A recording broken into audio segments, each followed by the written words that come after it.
शेर का बेटा हूँ, रामविलास पासवान का बेटा हूँ। तो वही दूसरी तरफ महागठबंधन के लोग हैं भैया, जो एक दूसरे के सगे नहीं, वो हमारे सगे क्या होंगे। जो गठबंधन में एक दूसरे का साथ नहीं निभा पा रहे, तो वो हमारा साथ क्या देगा। ये सोचने की बात है कि जो गठबंधन में घटक दल एक दूसरे को अपमानित करने का काम कर रहे हैं, एक दूसरे को नीचा दिखाने का काम कर रहे हैं, एक दूसरे को संख्या में दबाने का काम कर रहे हैं, कल वो हम लोगों को क्या उठाने का काम करेंगे, कल वो हम लोगों को क्या सम्मान देने का काम करेंगे।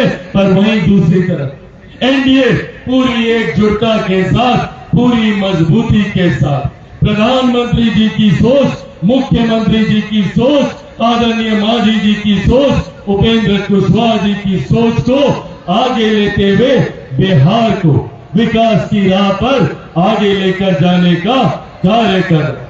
मेरी खुद की सोच है बिहार फर्स्ट, बिहारी फर्स्ट को लेकर, और मेरा विश्वास है कि आगामी सरकार में हम लोग बिहार फर्स्ट, बिहारी फर्स्ट की सोच को धरातल पर उतारने का कार्य करेंगे, ताकि इसके बाद मेरे किसी युवा को बिहार से बाहर रोजगार के लिए न जाना पड़े। एक ऐसी व्यवस्था का निर्माण मैं करना चाहता हूं, जब दिल्ली बंबई के लड़का लड़की बिहार आए शिक्षा के लिए, बिहार आए रोजगार के लिए, ऐसे बिहार का निर्माण मैं करना चाहता हूं।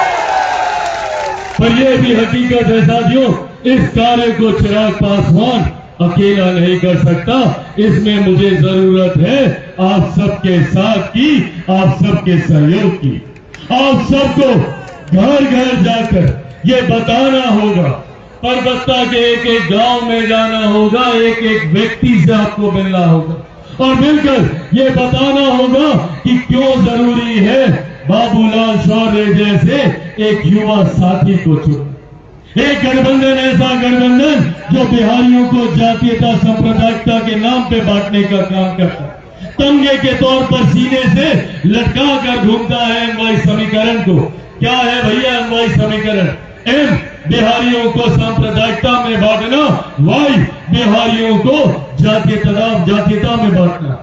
वही हम भी एमवाई समीकरण की बात करते हैं, पर हमारे एम में देश की ही नहीं दुनिया की आधी आबादी का प्रतिनिधित्व करने वाली महिला शक्ति है, तो वाई में बिहार की ही नहीं देश की सबसे बड़ी आबादी युवा शक्ति है। इस एमवाई समीकरण के साथ हम लोग आगे बढ़ना चाहते हैं। जब बात धर्म मजहब से उठकर मैं चाहता हूं कि हर बिहारी युवा को रोजगार मिले, हर बिहारी महिला को सम्मान मिले, बुजुर्गों को उनका हक अधिकार मिले, किसान मजदूरों को उनके हक मिलने का कार्य करे। इस सोच के साथ हमारा गठबंधन आगे बढ़ने का कार्य करे। साथियों, ईमानदारी से बताता हूं, आज इस खगड़िया की धरती पर लाख प्रयास किया गया चिराग पासवान को हराने का, तोड़ने का, झुकाने का, पर खगड़िया का बेटा हूं, शेर का बेटा हूं, रामविलास पासवान का बेटा हूं।